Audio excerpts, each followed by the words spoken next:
All right, it looks like we got some more folks joining for the webinar today. Welcome, everyone. We'll get started here in 1 minute. 1 minute. Thank you.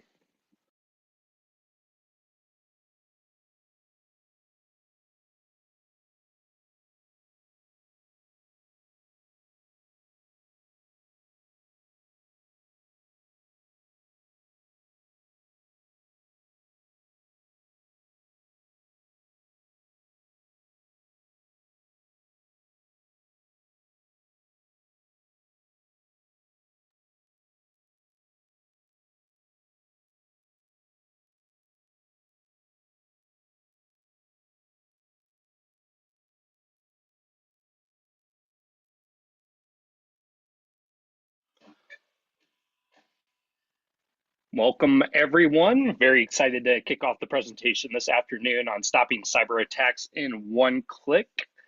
Mr. Baldev, would you like to go ahead and turn on your camera and your microphone and kick us off, please? Hello, everyone. My name is Baldev Krishan. I'm the founder and CEO of iVALT.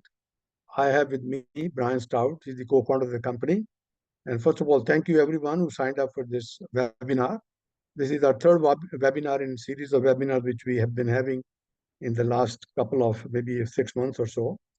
And I'm going to pass it on to Brian to give you an overview. And at the end of this, we expect we will really appreciate your feedback and look forward to having a follow-up call. Thank you so much. Brian, it's all yours. Okay. Thanks, Baldev. Nice to have everyone here. Thank you so much for attending. And as Baldev mentioned, or as Brandon mentioned, I'm going to talk about the ability to stop cyber attacks in one click. And the story behind that really is fundamentally about disrupting identity. Identity is basically the elephant in the corner, if you will, in cybersecurity. We all know it's a problem. We all know that passwords and usernames and stolen credentials are a huge problem, and it's not being adequately addressed. We're trying to fix it in lots of other ways. So what I'm going to talk about is how iVault disrupts identity by attacking this problem of being able to help cybersecurity with a stronger identity approach. So just to start out here, first of all, there's a huge paradox in cybersecurity. The fundamental problem is there's $220 billion a year spent in cybersecurity solutions. And the problem is that only addresses 20% of the problem.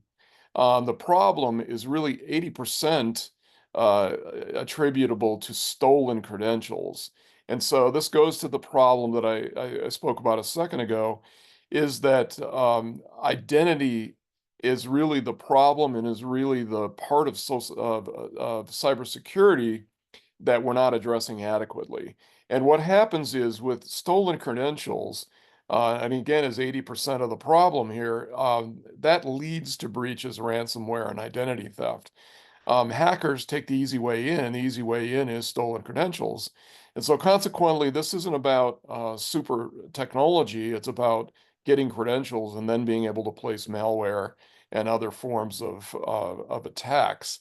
And this affects breaches, ransomware, and identity theft. And one of the key cases that we point to is the MGM attack back at the beginning of this year, was caused by a hacker basically impersonating the CEO and calling in and convincing a help desk worker to change his password, update it, reset the password.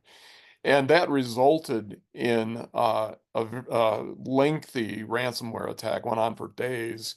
And the number's been quoted at least $100 million, probably a lot more than that as a result. And so one of the things that is also true is the real ROI on identity or on cybersecurity solutions is tied in a large part to the fact you're not addressing the entire problem. So as the problem of stolen credentials is addressed, and we have a solution for that, the ROI on investments in cybersecurity solutions of all sorts goes up. Now, the second problem, I mentioned MGM, that was a social engineering attack, is there are really two big forms of social engineering. The first one is email phishing attacks. We're all familiar with that, and essentially it's don't click on that. And we're getting better at that. We don't do that quite as often, and we don't go to fraudulent websites. So that is actually going down. There are statistics on that. It's been going on for a while, but the statistics I have here is from the anti-phishing working group from 2024, the beginning of this year. And at the same time, what's happening is phone and text social engineering attacks are going up. And that's largely due to the fact that there is no solution for phone identity. There is no way to identify who is on the other end of a phone call. Caller ID can be spoofed in a variety of ways, including things like SIM swaps and other things. And so that's not a reliable source of identity for who's on a phone call. And as you can see, the statistics here is 85 billion scam calls worldwide and $25 billion in losses in the US alone.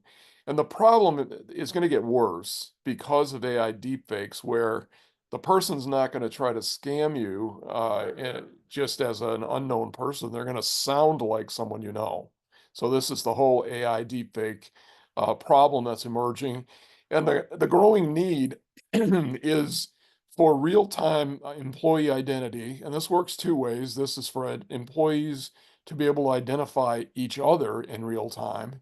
So that would have stopped the MGM attack if I were to tell Baldev, hey, Baldev, let's identify ourselves, and we could identify each other on our mobile phones at the time we're talking, which we have the solution for.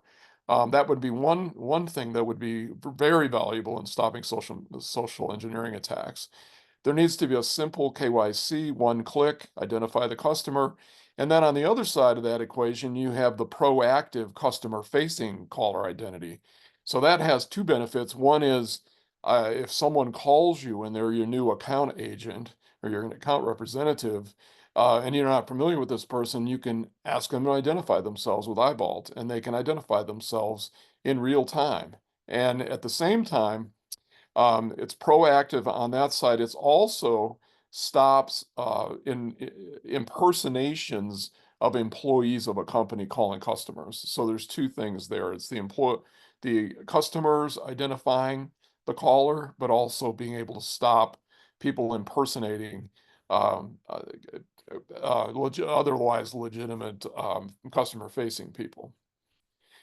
So the disruption that we talk about, what we believe iVault disrupts in the identity market is, first of all, it's very simple to use. It's fast time to market. I'll talk about that in a minute, and it integrates with basically anything. So there's two problems. One is the authentication piece, where you're stealing credentials, and on the other side is the identity, and I'll speak to each of these separately. First one, on the authentication side, with our solution, there's no credentials to steal. So there is no static information that can be stolen by someone and then used to impersonate that person. We use biometrics. You have to use biometrics to identify a human being, but we provide contextual variables, and we have 5 factors or more, which can be then in comparison with two-factor authentication, it's much stronger. And it can be modified to different risk profiles. So not all risk profiles are the same. If I'm buying gasoline and using my loyalty points, that's one thing. If I'm buying a house, that's at the other end of the spectrum.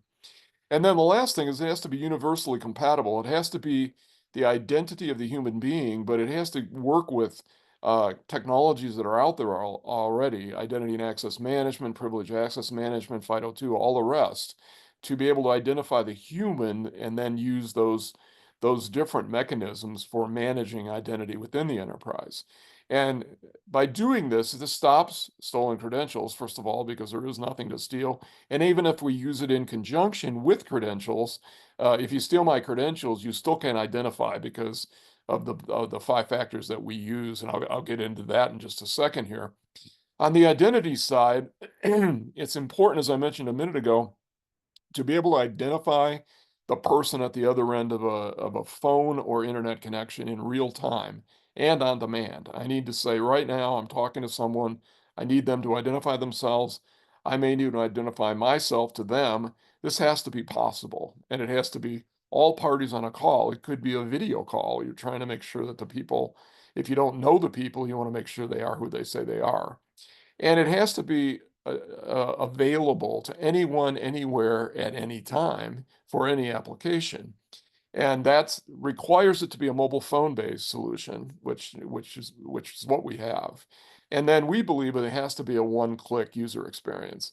That's critical, because what we have now is difficult enough with two-factor authentication. It's inconvenient. People don't use it because of that. And if you do identity in this manner, it stops social engineering and from phone calls specifically. And our go-to-market strategy is to partner with companies to help their solutions achieve three to 9x multiples on the investment, cyber investment ROIs that they're selling to their clients and also using internally. So we're a multiplier with respect to ROI. By plugging that 80% gap I pointed out in the beginning, the stolen credentials, if you solve that, that's a big piece of what's missing in cybersecurity in its entirety. So what we do is we call it on-demand ID, and it's basically a dynamic version of zero trust identity, and it's 5 factors captured in one click in real time. So the killer app part of what we do is we can identify anyone, anywhere, for any reason in real time. So if you have the mobile app on your phone and you're registered, we can ping your phone, we can know where you are, we can identify the biometrics, we can identify the device ID, et cetera, et cetera. And so that's how we do what we do. And the identifiers that we use, and we're very flexible with this, it's not just a discrete set of variables. We can add dynamic variables, et cetera. But the idea is these all have to be independent from one another and unique and customizable, and there has to be an escalation that's possible within each one of these variables. There has to be multiple ways to do it. And so what we do is, if you look at the blue box here, um, we call it Authenticate Anywhere for anything. And basically the device ID, there are multiple device IDs that are unique to your phone. We also create a unique one ourselves using our technology that uniquely identifies your device, your mobile phone that's registered. Biometrics, we use Face ID and Touch ID, but we can use any biometrics. We've integrated via APIs with third-party server-side biometrics as well, so depending on the use cases. And this can also be an escalation. If I'm checking Baldev's Face ID and I'm not happy with it, or the system's not happy with it, it can escalate to speech recognition or something like that. And then location and time are really valuable in being able to pinpoint where the person is located. Is that within a geofence that's been set by the enterprise, or has been set by the individual? So I might set it myself at my home, my office, and my favorite coffee shop. Those are the only 3 places that my accounts can be accessed. So that's a very powerful layer on the solution. And there are multiple references for location. We use GPS from the mobile phone.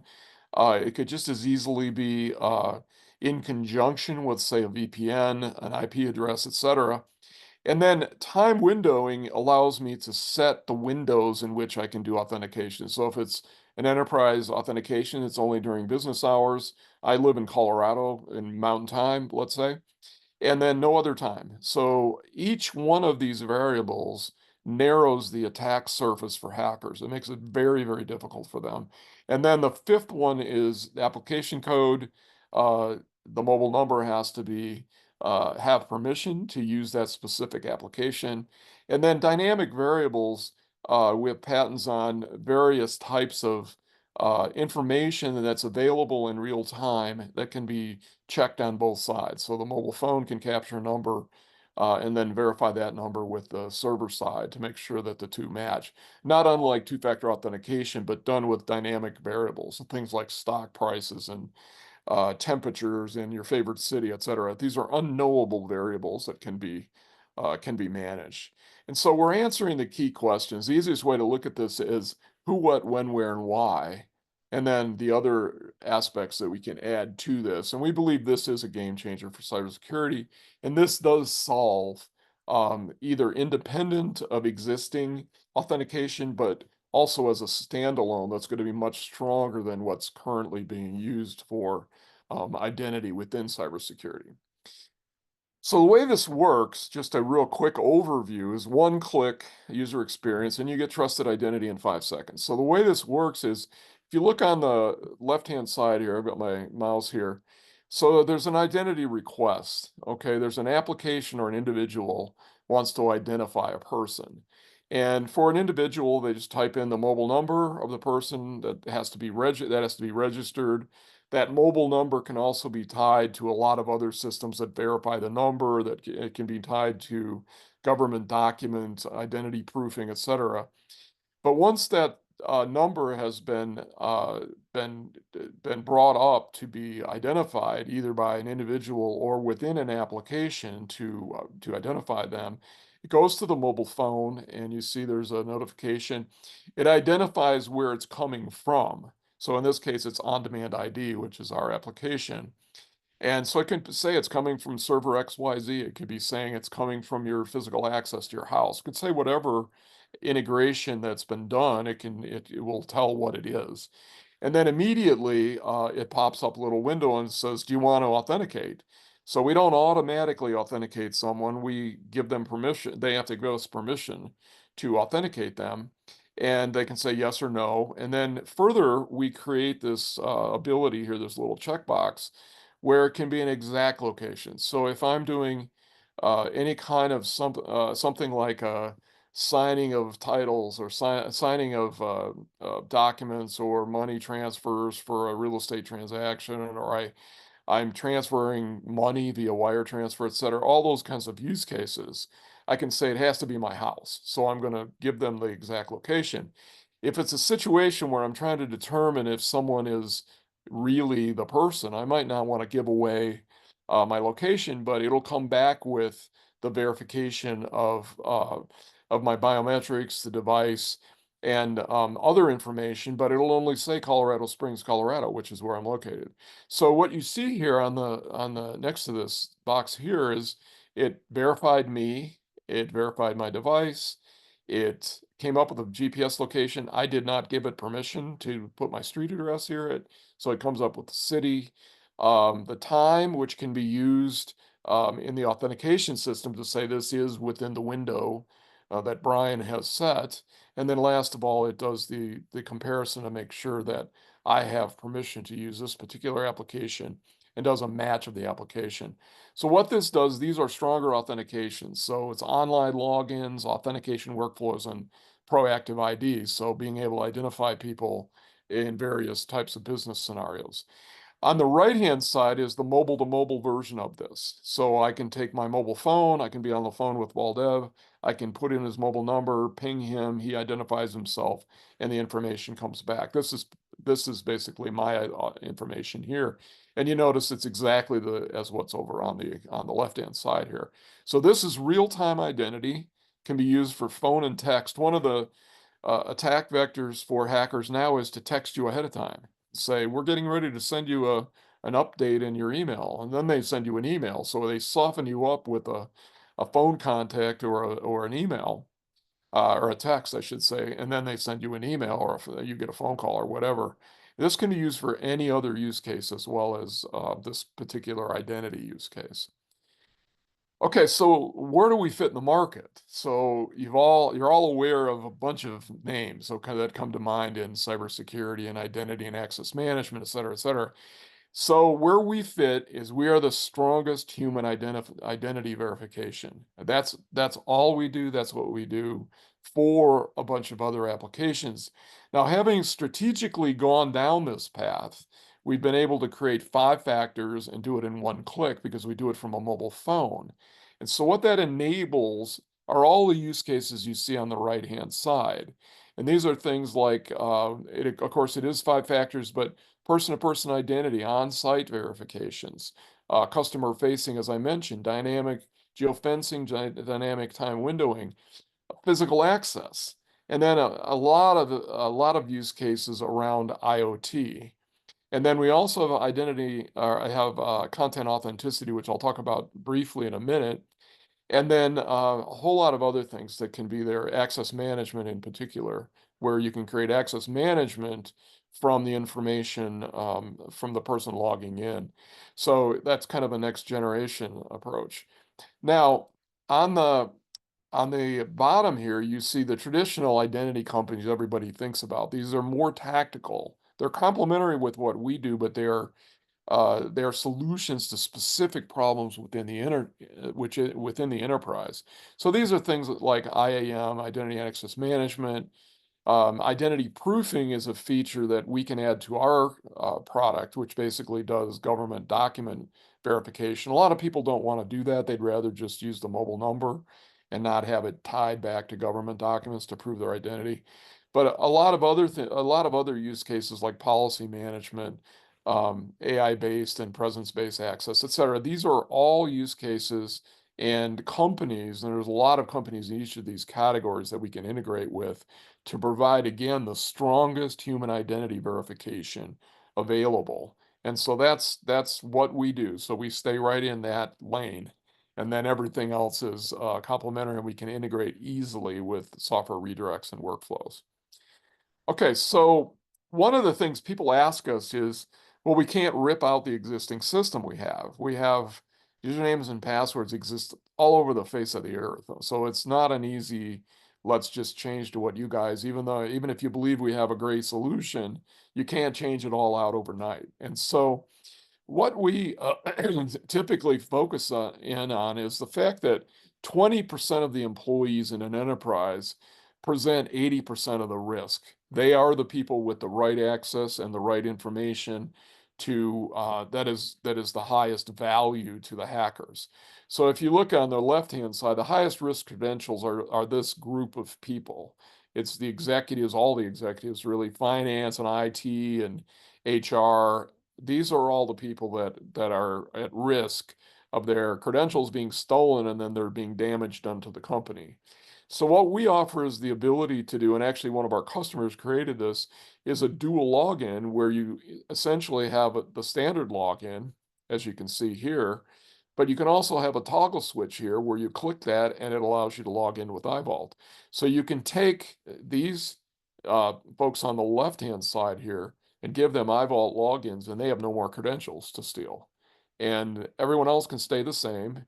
And then what you want to do over time is mandate, of course, two-factor authentication, but use iVault as the two-factor authenticator. And what that does is it eventually gets everyone in the enterprise to have the iVault app, which can be branded, of course, and then everybody within the enterprise can identify everyone else within the enterprise, even whether or not they use the iVault login or not. So it gives them the ability to communicate and stop social engineering. So it's 80% no change, 20% you eliminate the credentials, and these are the people at the most risk. Okay, so one of the big goals Valdeb and I had at the very beginning, if you want to call this the vision, our vision was one identity engine for everything and basically one ID for everything. But the main idea here was to start with the basics of being able to do on-demand ID and then add applications as needed over time. And it can be one of these applications or all of them. But typically, enterprises have a particular and a particular application, as I showed on that one page, that is of most interest to them protecting their infrastructure. And so we start out with, these are three pretty primary ones for enterprise. First of all, data protection is huge. That is a big problem. So if you use iVault, this is biometrics plus 5 or more factors. You're able to basically protect data much more securely than usernames and passwords, and even two-factor authentication for that matter. So it's 5 factors. It's a one-click UX, so it's even easier to get access to the data if you're entitled to do that or you're privileged to do that. It only requires the app, so this can be implemented without any infrastructure changes on the enterprise side. And this stops social engineering. from the beginning. You can't socially engineer these people who have access to this stuff, the data, the customer data, et cetera.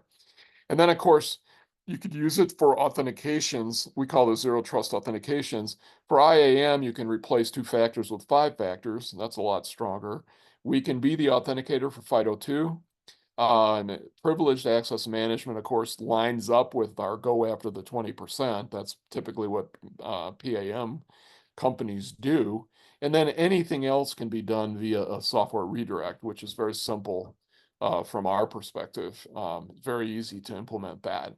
And then what we can provide, and I'll show a picture of this in a second, is enterprise admin portal and dashboard. So it's the ability to have closed access to a set of users, okay, whether that's an enterprise employees or customers or whatever, and then be able to apply geofencing and time windowing to those users on an individual and a group basis. So it could be all the employees have to be in one of our 5 offices, or some employees can only be at home, but we have their home address, so we can geofence their house and the office. That's it. And then the feature provisioning is handled by the admin as well. Okay, IoT, we have a lot of work going on in IoT right now. For human to device, there is no strong identity verification for access to IoT networks or devices. And so this the simplest one to think about is physical access, unlocking doors and things like that. So you imagine you walk up to the door at the office and you touch your key card and it pings your phone. You have to identify yourself to make sure it's actually you with your key card, not you lost your key card last night. And then device management and control, and then this can be direct or the cloud. And we have device to device IP too, for being able to have devices communicate with one another much stronger than the conventional ways. And then content authenticity, this is a big one that we're working on right now, which is a proven authorship of a document or a picture or anything. So you think about this kind of in a social media context, but the idea of being able to have to approve yourself, prove who you are in order to post anything or to send documents or receive documents and open them. And then AI and AI agents, we have identity for that, and then streaming services. We have patents around access and target marketing around that. So our differentiators are essentially flexibility. It is a platform, so you can use, it's not a fixed set of attributes. It can be escalated, et cetera.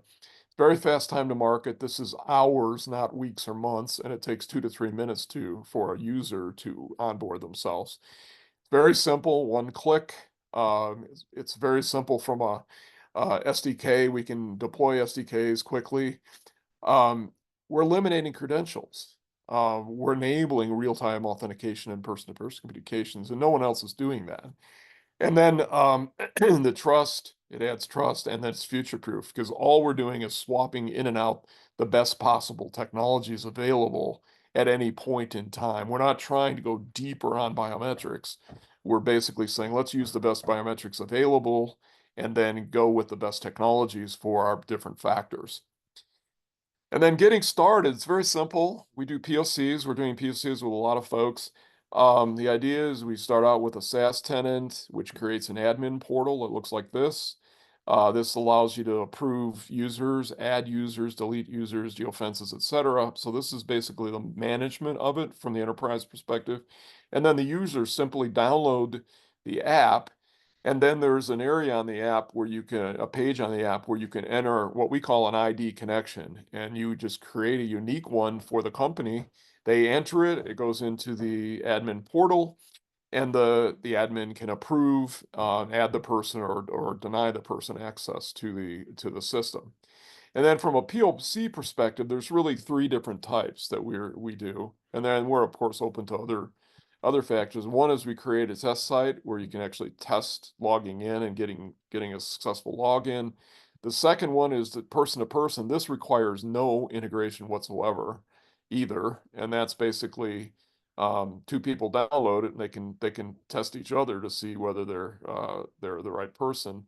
And then the last one is a direct integration. We've already integrated with Okta and Ping, so it's a matter of just integrating. And we have an NPM repository for direct direct access via software redirect code. So in summary, these are really the things that are uniquely available from iVault.